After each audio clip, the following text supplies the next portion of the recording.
So welcome to Reiki Level 1. Now that you've had your attunement, you're going to learn one of the coolest things that we do in Reiki 1, which is how to do healing positions on yourself. And I don't know why most healing modalities don't teach self-healing positions, but Reiki does, and it is super cool. The best way to let the Reiki 1 level really sink in and for you to get really good at it is to dedicate yourself to a self-healing practice. 21 days is perfect. If you can decide that you're going to do self-healing on yourself for 15 minutes at least every day for 21 days, you're going to take Reiki 1 to a whole new level for you. That's what I recommend that you do. So what I want to do is teach you a whole bunch of I'm going to teach Maggie here a whole bunch of self-healing techniques so you can decide, you can do the whole sequence, you can do parts of it. Once you know what some of the positions are, I recommend that you spend 5 minutes on one of the positions on your head, 5 minutes on one of the positions on your body, and 5 minutes for one of the positions on your legs. That's going to give you a beautiful 15-minute self-healing sequence to do. So once we first start Reiki and after you have your attunement, we need to learn how to turn the Reiki on. That means you're going to put your hands together like this, and in your mind, just say Reiki on. You don't have to say it out loud, but you set your intention to turn the Reiki on. Then you're going to begin to work down your body. So Maggie, I'd love to have you just hover your hands over the top of your head for a minute there, and you're going to try and relax and breathe. Take nice, long, slow breaths. If you can slow your breathing to that 4-count inhale, 4-count exhale kind of breath, that's ideal for Reiki. And just see how the energy is flowing. And you may notice hands are feeling a little hot, or you're feeling some pulsing, tingling, or that resistance feeling in your hands. I don't want to make you keep your hands up there too long, so the next position is both of your hands on the back of your head like this. And I love this position for if you ever have trouble sleeping. This is a fantastic position to do as you're falling asleep, as you're going to sleep in bed. If you're a person that has trouble falling asleep, putting your hands like this and doing some Reiki to the back of your head will help the front part of your brain quiet down, and it will drop your energy in your head to the back of your brain, which is where it's easier to sleep, especially if you can't sleep because you have that busy mind all the time. Okay? So the next position you can do, Maggie, is one hand on the front, one hand on the back. I like this one. I do this a lot when I feel a little overwhelmed with my psychic ability.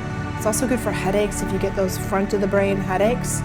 And what your goal here, Maggie, is to move the energy back and forth between the palms of your hands, and you're going to use your breath to do that. So we don't force the Reiki, we don't have to be like, grrr, Reiki, move. We are going to allow the Reiki to move gently with our breath. You can also work the sides of your head by putting your fingers on your temples and running your hands down the side of your face. I like this one a lot because I get jaw pain from a little TMJ pain, and this hands on the side out of my face tends to help with the stress kind of teeth grinding that people can do. And you also can, in this position, this is a sandwich position. So sandwich positions are anytime we have a part of our body or somebody else's body sandwiched between our two hands is called a sandwich position.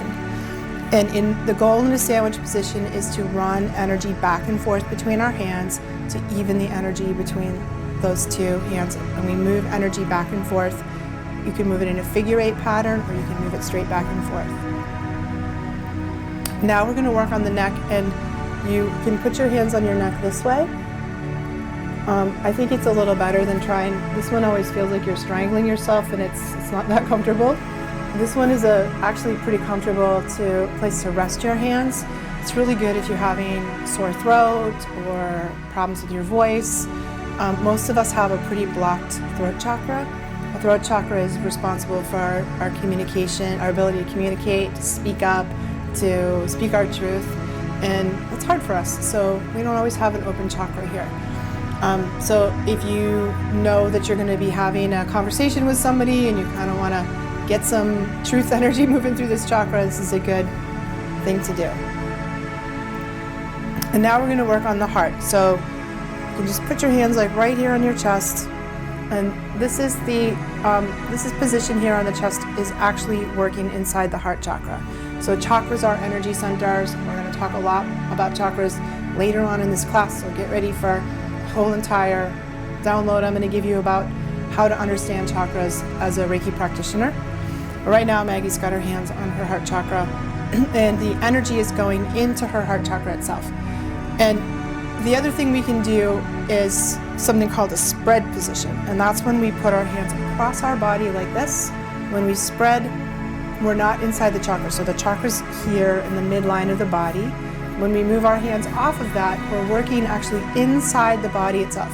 So organs, tissues, her lungs, muscle, bone, and sometimes we need that, like if you had pneumonia or a cough and you wanted to give your lungs some Reiki, rather than the chakra, this is the chakra, this is the body. So that's called a spread position. And there's a really good trick for any of you guys that have asthma, is to work with your hands under your armpits. So if you tuck both hands into your armpits like that, you can access directly, your palm is directly sending energy right into your lungs. Really good for bronchitis, pneumonia, or asthma. I've seen people pull themselves out of asthma attacks by sending Reiki into their armpits that way. Now we're going to do another kind of position called a bridge position. So we've had the chakra position, we have the spread position, we're going to do a bridge, and we're going to bridge the heart and the solar plexus. So this is a really good position if you have anxiety.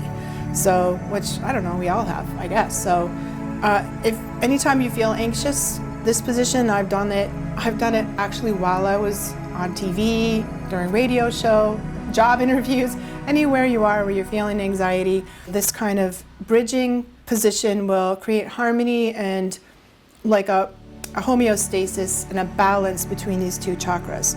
And this is the third chakra is the chakra of self-esteem. The heart is the chakra of love and relationships. It's sort of like a way to love yourself, actually, when we do this position. It's good, yeah? Yeah. Okay, now we're going to do another spread. So we're going to do this spread across the diaphragm. And when we do that third chakra spread, we're working inside the organ tissues. So on this side we have the liver, gallbladder. On this other side we have spleen, pancreas. In the middle we have stomach. This is a fantastic position if you're having indigestion, nausea, you're just not feeling good, you have an upset stomach. This position can bring you relief really, really quickly. And from the spread, we're going to do just the chakra, which is right in the midline of the body again.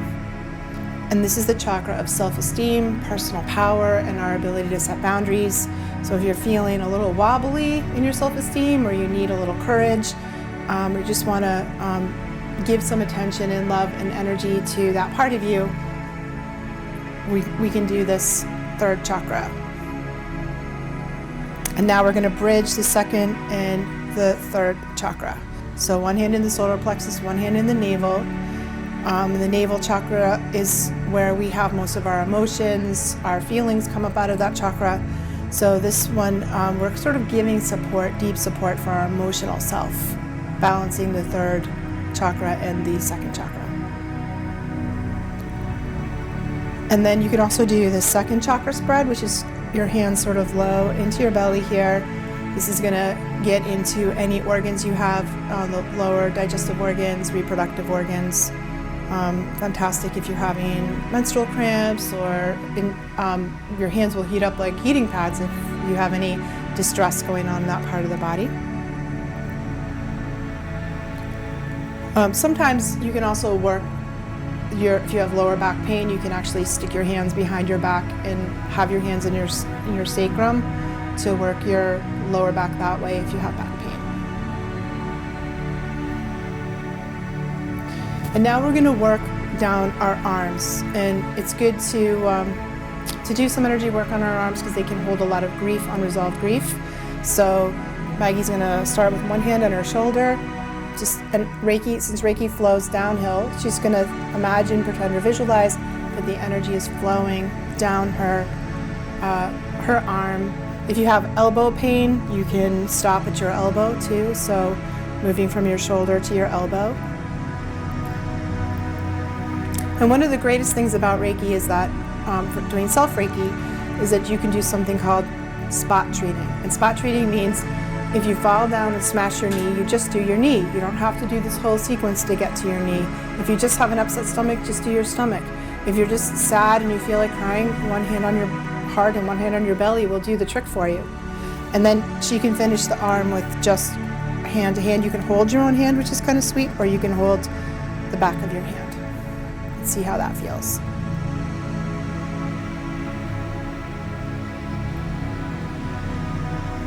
And then we're going to quickly do the same thing on the other side of the body. So shoulder, hand on the shoulder, and then we'll stop at the elbow.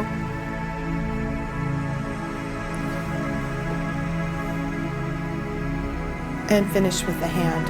Now, if she really wanted to spend a lot of time, she could spend, I don't know, a few minutes on each of these positions, as long as she's feeling it. And what she would be feeling for was the energy crescendo that we talked about. How you know you move your hand is when you feel the energy crescendo and the release of that. So we're not going to leave the legs out. It's important to do the legs and give ourselves some grounding. So you can work your outer hip to knee. So one hand on your outer hip, other hand on your knee.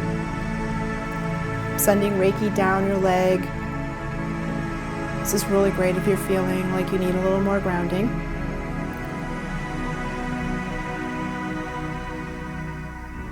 If you have problems with your knees, you can just do your knee.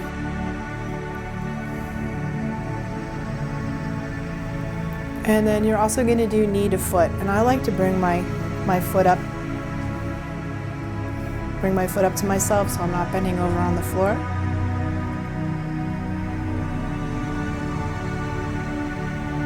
And you might end the sequence with just your foot.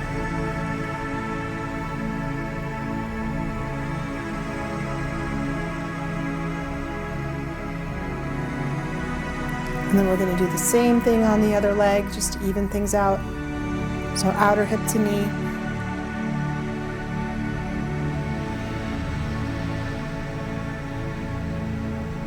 Just the knee. We are going quickly through these so I can show them all to you, but don't be afraid to slow down when you're doing it at home and take as long as you want in each of these positions. And then we finish with knee to foot.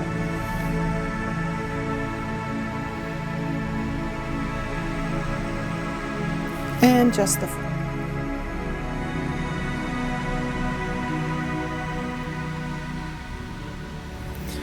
And that's it. That's the sequence for doing self-healing. And like I said, pick one position on your head. So maybe you're going to do this, one position on your heart, maybe this one or this one position somewhere on your lower body. And if you do 5 minutes in each of those positions, you're going to have your 15 minutes that you need to do your self-Reiki practice. And I guarantee if you do that, your Reiki is going to be so much stronger and you're going to feel so much better.